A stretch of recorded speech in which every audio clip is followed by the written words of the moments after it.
You're listening to the Greeks Gridiron, live with Ethan Haristadoulou. What's up, everyone, and welcome back to more of the Greeks Gridiron. I am Ethan Haristadoulou, and today, on September 20th, 2022, I'm coming at you guys with my Week 3 NFL Power Rankings, breaking down all 32 teams from worst to first. We're doing a little bit of a new format today. I'm going to be revealing teams in groups of 4 as opposed to going one at a time, just to try to speed up the video a little bit so it doesn't take as long.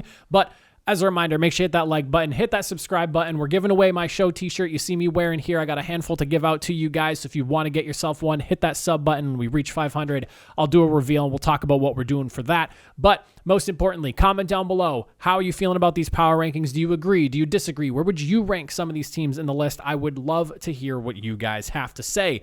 But without further ado, we'll start diving through right at the bottom 4 teams here, starting at 32 through 29. I have the Bears at 32, the Texans at 31, the Jets at 30, and the Commanders at 29. The Commanders, Texans, and Bears all falling from where they were last week, as the Jets actually move up a couple of spots. They were my bottom-ranked team last week.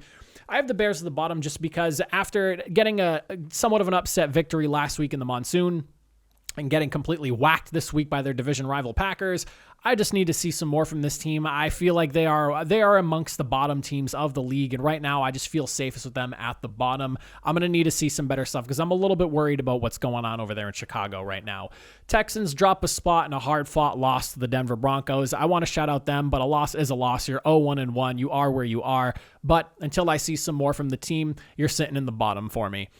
The Jets at number 30, like I said, moved up. Great game to them. Awesome upset victory. Awesome showing by Joe Flacco. Was very surprised to see the Jets pull out an upset victory there. Was excited to see them, so I wanted to bring them and give them some credit, bring them up a couple spots there. And Commanders dropping a couple spots to the 30. They win last week in a tight one where they nearly give away the game, and then you lose this week and you get kind of stomped by the Lions. Not really looking too good right now for the Commanders. Moving into my next group of 4, I have the Panthers at 28, the Falcons at 27, the Colts, the largest mover of the entire day in my power rankings here, falling 11 spots and finding themselves at number 26, and then the Jacksonville Jaguars, who make a solid jump at a +6 margin here. Panthers and Falcons, these two teams are kind of a toss-up for me right now. I feel like you could organize them either way and be right, and I wouldn't really argue too much about it. For me, I just believe in the Falcons offense a little bit more than I do the Panthers right now, and the Falcons have lost a couple of tight games to some pretty solid opponents, so I do give them a slight edge over the Panthers there. The Colts dropping 11 spots for me. I'm a Colts fan, and I'm going to be completely upfront with you guys.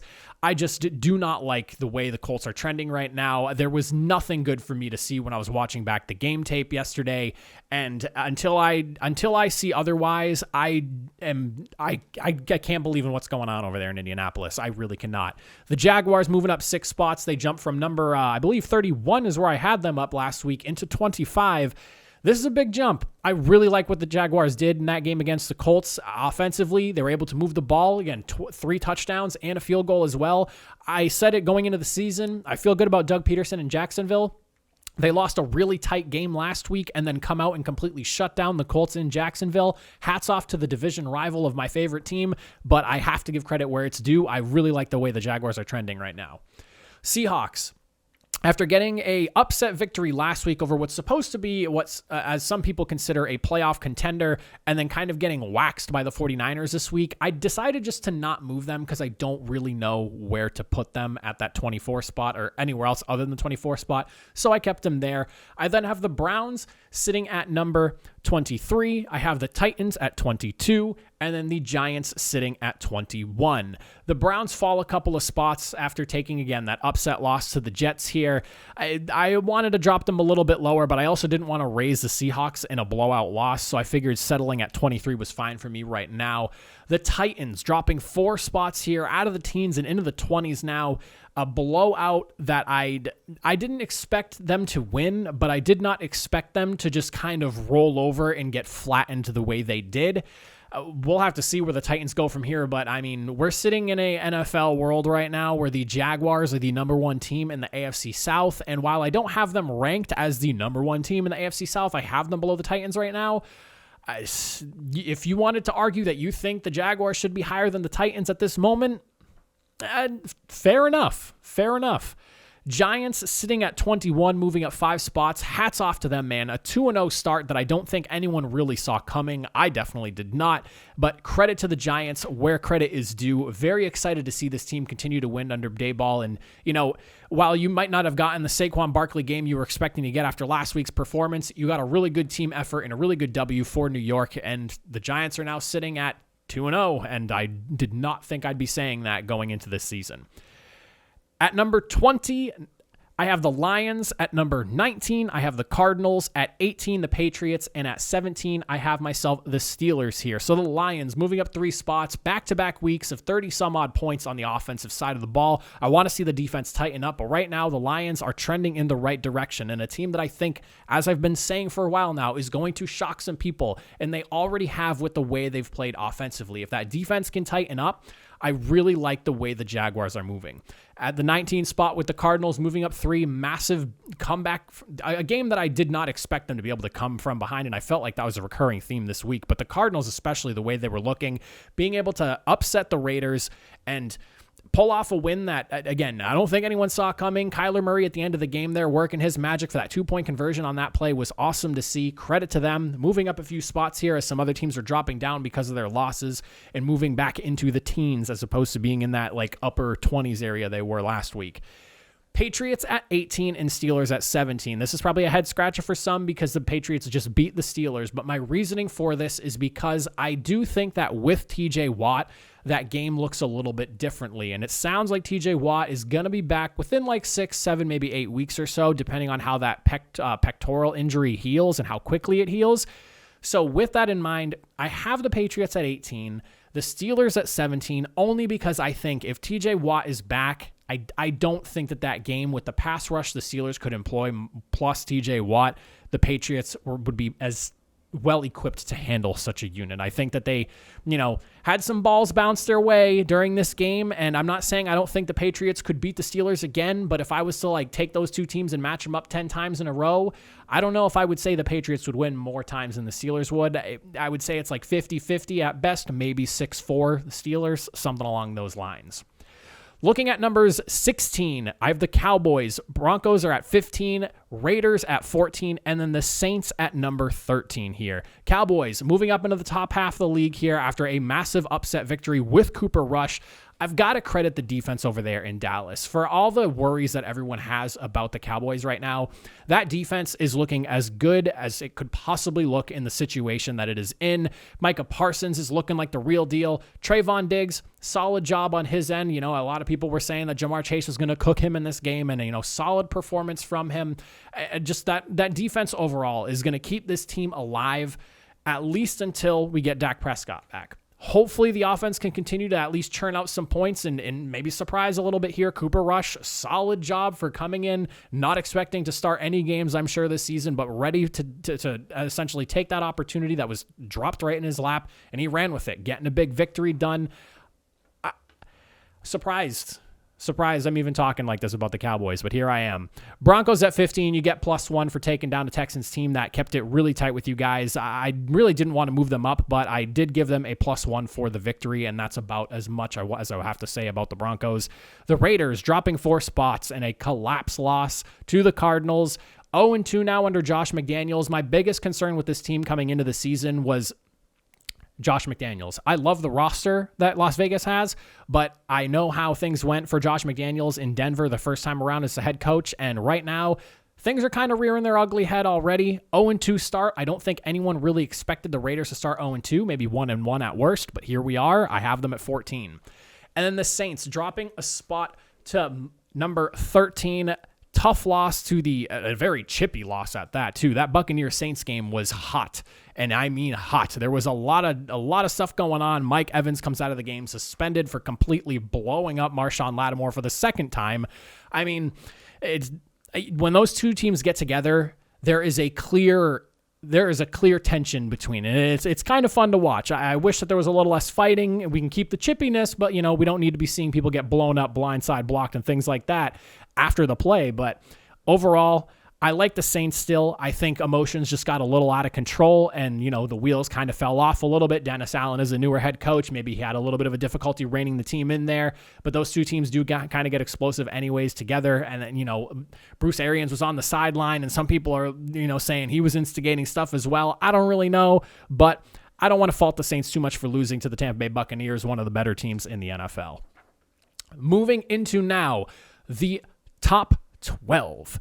At number 12, I have the 49ers. At number 11, the Vikings. At number 10, the Bengals. And at number 9, we're looking at the Ravens here. Now, the 49ers moving up plus 5 spots. I dropped them hard for losing to the Bears last week. And then ultimately, Trey Lance goes down. Jimmy Garoppolo steps in. The team looks really good. They get a decisive victory over a division rival. I don't want to say that I think that the 49ers are better off with Jimmy Garoppolo as the quarterback because I'm not necessarily the biggest believer in him, but from where things look now, it almost feels like the players want Jimmy G as QB1, considering how playoff ready the roster is considered. I feel good about the 49ers now. I felt a little bit less because I knew there was going to be growing pains with Trey Lance. That's kind of where I stood on that. I knew there'd be growing pains and it'd be an up and down season. I think with a quarterback that has played in a Super Bowl, brought your team to the NFC Championship a few times, you have a little more stability at the most important position on a football team. I'm feeling pretty good about the 49ers right now. I'm curious to see how things fare going forward, but I like them at 12 for right now. Vikings at 11, I didn't really want to move them. Similar seat to the way the Seahawks are sitting. You had a really decisive win over a division rival and a really good team in the Green Bay Packers last week, and then the wheels kind of fell off going up against the Eagles this week. So I need to see some more from them. So I didn't really want to drop them or move them up, move them down, because they looked so good last week and then not good this week. A ball of confusion I kind of have with the Vikings right now, so we'll see where they go, but I like them at 11. Bengals dropping down to the bottom of the top 10 at number 10, minus 3 spots for them this week. The offensive line has got to get it together. Another tough, close loss for them, but my biggest concern, and I think everyone's really talked about this to literally the ends of the earth at this point, the Bengals offensive line needs to figure it out. Way too many sacks these first 2 games for a team that has spent probably like $100 million at this point retooling the offensive line for him after last season. If they can figure that out and the offense can get rolling, because the defense seems to be doing a pretty solid job, if the offense can get rolling, I'd feel a little bit better about the Bengals. Ravens, these guys dropped 4 spots. Not because they lost to the Dolphins, and I don't think the Dolphins are legit or anything like that. They haven't even been spoken about so far in this power rankings, but I'm a little bit concerned about the secondary and the defense over there in Baltimore. Dealing with some injuries, letting up a lot of points, especially late in the game as the gas started to run out. I'm slightly concerned about the defense. I have legit no concerns about the offensive side of the ball with Baltimore. I think they bring one of the most elite offenses to the league right now. I think in terms of their tight ends, they have receivers that can burn you on the outside. Lamar Jackson is an extreme playmaker, one of the best quarterbacks in the league, top 5, and I don't really think that's an argument. I'm a little bit more concerned about the defense and more so like the pass defense. You let Tua Tagovailoa have essentially the game of his career, 460 yards, 6 touchdown passes, injuries and whatnot have you in the secondary. A little bit concerned about that. Moving into the top 8 now. At number 8, I have the Miami Dolphins. At number 7, the Green Bay Packers. The Chargers sit at number 6, and then the Eagles are sitting at number 5. Dolphins move up 6 spots here. They were in the mid-teens at 14, all the way up to number 8 now. The defense, I know they struggled against the Baltimore Ravens. The Ravens boast one of the best offenses in the league. And again, Byron Jones, going to be a question mark with that. But ultimately, I'm not too concerned about the defense considering how good it looked last week and also how good this offense can be when things are clicking. I really like what Mike McDaniel is doing. I really like how well Tua is playing under pressure like this. The fact that he's getting the job done, and how many quarterbacks in the NFL right now have actually thrown 6 touchdown passes in a game? Only a handful, and I think the number might be like 5 or 6. I didn't look up the actual number, but it's probably only like 5 or 6 guys. 2 early picks kind of set them back. To throw 6 to battle back and win the game, something's brewing in Miami. Maybe they're a little too high right now, but I really like what Miami is doing right now. At 7, the Packers, I move them up +1 here. I had them at 8, moved them up to 7. Decisive victory over a division rival against the Chicago Bears. You get the job done, and you do it in a pretty dominant fashion, as you should have. Credit to the Packers. Chargers at number 6. I did not move them. They were number 6 last week. I don't really want to fault them for losing to the Chiefs and Joe Burrow. Justin Herbert went down with that cartilage injury in his ribs, and he battled through to try to keep his team within. I mean, they were close. It was a close game, 27-24. Herbert leads the touchdown drive there at the end of the game, and they just don't get the onside kick. Who knows what would have happened if the Chargers were able to get the ball back there, but you go down swinging in a hard-fought loss like that, and after a Week 1 victory and a tight one against your division rival Raiders, I like the Chargers. I feel really good about them. J.C. Jackson being back in the fold will obviously be helpful. Hopefully Keenan Allen comes back, and he'll be healthy for this week as well. I like the Chargers. I think they're one of the best teams in the league, and I couldn't really rationalize dropping them just because they lost to one of the best teams in the league in the Chiefs. Coming in at the number 5, like I mentioned, the Philadelphia Eagles, man. Listen, they are getting things done, and they are getting it done convincingly. The offense looked awesome last week. It looked really good again this week. The defense looked much better this week after letting the Lions do pretty much whatever the Lions wanted to all game last week. The secondary gave Justin Jefferson fits. Darius Slay played probably one of the best games of his career to go up against a guy like Justin Jefferson. I mean, at the offensive side of the ball, Jalen Hurts looks a lot like the quarterback he was at Alabama right now than the question mark some people might have had about him the first couple years of his career. In year number 3, it really feels like the game has slowed down, and Jalen Hurts is really starting to figure it out. I like the offense. Obviously, Devontae Smith, A.J. Brown, a running back room that's one of the more competitive in the league, and you have a quarterback who is doing an excellent job of deciding when to run, but also being able to strike with his arm. Defense, again, looking really good, taking down an offense that everyone was praising and drooling over after Week 1 and completely shutting them up. I like what the Philadelphia Eagles got going here. Hats off to Nick Sirianni, man, because this is not where I expected the Eagles to be right now, but they're getting it done. And then coming in the top 4, at number 4, we have the Rams. At number 3, we have the Bucks. At number 2, we're looking at the Chiefs. And at number 1, the Bills sitting where they stand. Listen, the Bills are the perennial number 1 team in the league. After watching them just completely dismantle the Titans last night, I cannot believe how good that team is. It just feels like each week they're getting better and better, and that's absurd. The Chiefs doing what they do best, winning tight games behind Patrick Mahomes. The defense was solid. The offense is able to spread the football out everywhere. Obviously, Travis Kelce being the lead man, but I mean, those wide receivers are able to get the job done, and a lot of people were concerned with Tyreek Hill being gone, and the Chiefs obviously do not seem too concerned about it. The Bucks actually slipped behind the Chiefs in this week's power rankings. The Rams stayed put at number 4. I had the Bucks at 2 last week and the Chiefs at 1, the Chiefs at 2, Bucks at 2, Chiefs at 3, and they flipped spaces basically. Not really too much of a concern with the Buccaneers right now. The offense is maybe not quite as explosive. They're dealing with a lot of wide receiver problems. Mike Evans is now going to be suspended for next week. So aside from like wide receiver health and the offensive line being somewhat of a concern, you could see the frustration on Brady throwing the iPad again, or the Microsoft Surface Pro, excuse me. But overall, I'm very confident in the top 4 right now. These feel like the 4 best teams in the league. And the crazy thing is like it feels like the Bills kind of sit in like a class of their own with the Chiefs, and then it's kind of like the Bucks, Rams, Eagles, Chargers, maybe you could argue Packers up in there, and then there's a lot of everyone else. But like the top like 5-6 teams right now feel really, really good. And then those top 2, Chiefs and Bills, I feel like everyone's just trying to chase and play catch up right now with those 2. They are just absolute monsters of teams, and I cannot wait to see the Bills and the Chiefs face off at some point this year. Cannot wait.